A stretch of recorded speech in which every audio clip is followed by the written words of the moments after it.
उत्तर प्रदेश पर हो रही इस विशेष चर्चा में आपका एक बार फिर से स्वागत है। प्रदेश की सरकार के नए मुखिया शिक्षा को काफी महत्व दे रहे हैं। करीब 1700 करोड़ इन्वेस्ट किए जाने की बात हो रही है। यहाँ पर मुफ्त में लैपटॉप्स बांटे जाएंगे और कोशिश की जाएगी कि छात्र शिक्षक रेशो को और बढ़ाया जाए। लेकिन यहाँ पर सबसे बड़ा सवाल प्रदीप जी यही होता है कि शिक्षा के बढ़ावे के लिए कोशिशें तो की जा रही हैं, लेकिन सोशल रिफॉर्म्स जो है वो भी एक बहुत इंपॉर्टेंट एस्पेक्ट है। उसके लिए क्या करना चाहिए? देखिए, शिक्षा जो है वो बहुत बड़ा एक तरह से कैटलिस्ट हो सकती है सोशल रिफॉर्म के लिए। जो सामाजिक बुराइयां हैं उन काफी हद तक दूर हो सकती हैं अगर शिक्षा का बेहतर प्रबंध हो। योजनाओं की कमी नहीं है, अच्छी योजनाओं की कमी नहीं है, सोच की कमी नहीं है। समस्या इम्प्लीमेंटेशन के स्तर पर आती है कि उसको जितना कह रहे हैं आप उसको लागू कर सकें। जब तक वो नहीं होता है तब तक वो रिजल्ट में ट्रांसलेट नहीं होता है। रवि जी, शिक्षा सोशल रिफॉर्म्स एक बात होती है, उसके अलावा इतना ह्यूमन रिसोर्स है हमारे यहाँ, उसको आगे बढ़ाया जाए। किस तरह की इंडस्ट्रीज को हम यहाँ ला सकते हैं उत्तर प्रदेश में, या किस तरीके का काम और कर सकते हैं ताकि जो रोजगार के ऑप्शंस हैं, अपॉर्चुनिटीज हैं, वो ज्यादा बढ़ें? उत्तर प्रदेश स्वतंत्रता के समय सबसे ज्यादा शिक्षा के क्षेत्र में सबसे ज्यादा विकसित राज्यों में था। अब उसकी स्थिति वो नहीं है और मुख्य बात यह है कि शिक्षा की गुणवत्ता गिरी है, क्वालिटी जो है वो बहुत ज्यादा गिरी है। जब तक उस पर ध्यान नहीं दिया जाता है तब तक जो ह्यूमन रिसोर्स है वो मात्रा के आधार पर कुछ ज्यादा हो सकता है, लेकिन वो किसी काम का नहीं रहेगा, अधिक काम का नहीं रहेगा। तो शिक्षा की गुणवत्ता बढ़ाना और स्किल्स के क्षेत्र पर जोर देना, ये वरीयता होनी चाहिए सरकार की। अगर ये वरीयता रहती है तो जो शिक्षा, क्योंकि जो खासतौर से जो सेवाओं का क्षेत्र है, सर्विसेज सेक्टर जो है, आईटी का क्षेत्र है, आईटी एनेबल्ड सर्विसेज जो हैं, जिनमें क्वालिटी ऑफ जॉब्स भी अच्छी है, ये प्रदेश की ओर अपनी आएंगे अगर इनको इंफ्रास्ट्रक्चर भी प्रोवाइड किया जाए, अन्य सुविधाएं भी प्रोवाइड की जाए। तो इसलिए शिक्षा का क्षेत्र पर जोर अगर देते हैं तो उससे रोजगार की भी जो अवसर हैं और जो अच्छे रोजगार के अवसर हैं वो भी प्रदेश में बढ़ेंगे। और अगर प्रदेश में लोगों को अवसर नहीं मिलते तो जो शिक्षित क्षेत्र हैं वो देश के स्तर पर कहीं ना कहीं अच्छी नौकरियां प्राप्त कर पाएंगे। Yogendra ji, foreign direct investment है, अपना डोमेस्टिक इन्वेस्टमेंट है, वो यहाँ पर आए, उसके लिए ये तमाम चीजें देना बहुत जरूरी है।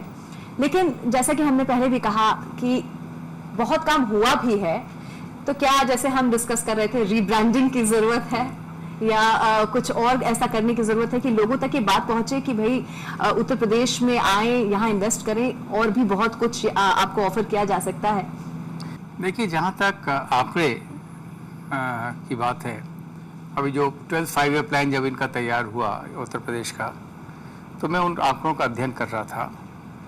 तो उसमें करीब 850 तो इंडस्ट्रियल एंटरप्रेन्योर मेमोरेंडम्स फाइल हुए हैं पिछले 5 साल में, 84,000 करोड़ के हैं। और उन आंकड़ों से ऐसा भी विदित होता है कि इनमें से 35,000 करोड़ का इन्वेस्टमेंट भी हुआ है उत्तर प्रदेश में, नए हैवी इंडस्ट्रीज में, मीडियम इंडस्ट्रीज में और स्मॉल स्केल इंडस्ट्रीज में। तो औद्योगिक विकास में इन्वेस्टमेंट तो हो रहा है, प्रॉब्लम वही है पावर की, और प्रॉब्लम जो अभी जैसे रवि जी ने बताया स्किल्ड मैन पावर की। तो आवश्यकता ये है कि अगर हम लोग कुछ ऐसा यूनिक सेलिंग पॉइंट, हमारा यूएसपी होना चाहिए कि हम स्किल्ड मैन पावर यहाँ अवेलेबल कर सकते हैं। हमारी both unskilled and skilled labour यहाँ पर है, बहुत अधिक संख्या में है। उसको किस तरह प्रॉपर यूटिलाइज किया जाए, उसको कंडेम नहीं करना चाहिए हमें कि बहुत पॉपुलेशन है, ये है, इतने लोग रोजगार ढूंढ रहे हैं। उसको किस तरह हम यूटिलाइज करें उस मैन पावर को, और वो तभी पॉसिबल है अगर हम अपने स्किल डेवलपमेंट करें। तो इंडस्ट्रीज ऑटोमेटिकली आएंगी, और अगर यहाँ इंडस्ट्रीज आएंगी तो आपका कैपेसिटी बढ़ेगी, पर कैपिटा इनकम बढ़ेगी। और जहाँ तक ये शिक्षा की बात आई, अभी मैं देख रहा था भारत सरकार के कुछ आंकड़े। अब उत्तर प्रदेश में जो जंप हुआ है लिटरेसी रेट में, करीब 13-14 पॉइंट्स का, वो हाईएस्ट है पूरे कंट्री में।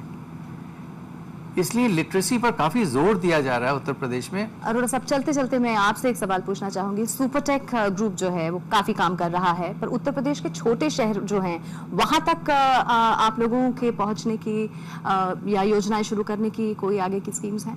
देखिए, जहाँ तक अर्बन डेवलपमेंट का सवाल है, अर्बनाइजेशन का सवाल है, क्योंकि अगर हम एनसीआर एरिया में बात करते हैं तो लैंड के प्राइसेस बहुत ज़्यादा बढ़ गए हैं जी।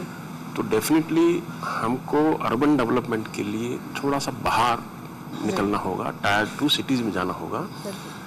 वहाँ पर लैंड की अवेलेबिलिटी है, कम रेट के ऊपर मिल जाती है, और हम एक अफोर्डेबल घर जो सरकार की भी योजना है हम उसको कहीं पूरा कर पाएंगे। लेकिन वहाँ सिर्फ प्रॉब्लम वही आती है कि हम किस तरह से अपने इंफ्रास्ट्रक्चर को डेवलप करें, क्योंकि गवर्नमेंट को उसमें फैसिलिटेट करना होगा, वहाँ पर कनेक्टिविटी देनी होगी, चाहे हाईवे से है या रोड देनी होगी या ट्रेन्स देना होंगे, सो दैट द लोगों को कनेक्शन मिले। क्योंकि कोई लोग यहाँ से अगर हम बात करें मेरठ जाने की तो मेरठ नहीं जाएगा वो, क्योंकि अगर काम वो इधर करता है तो वहाँ जाने के लिए उसको 2 घंटे ट्रैवल करना होगा, रास्ते इतने डिफिकल्ट हैं। तो डेफिनेटली टायर 2 सिटीज़ के अंदर डेवलपमेंट के बहुत ज़्यादा चांसेस हैं। अगर हम यूपी में बात करते हैं तो उसको एक बढ़ावा देने के लिए हमें इंफ्रास्ट्रक्चर को फोकस करना होगा।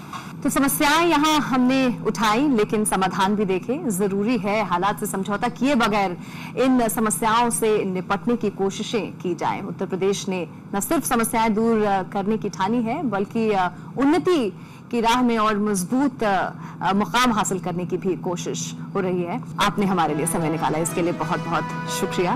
और साथ ही हमारे दर्शक जो हमारी इस खास पेशकश में हिस्सा बने, इसके लिए आपका भी बहुत बहुत धन्यवाद। IBN 7 पर खबरों का सिलसिला जारी रहेगा।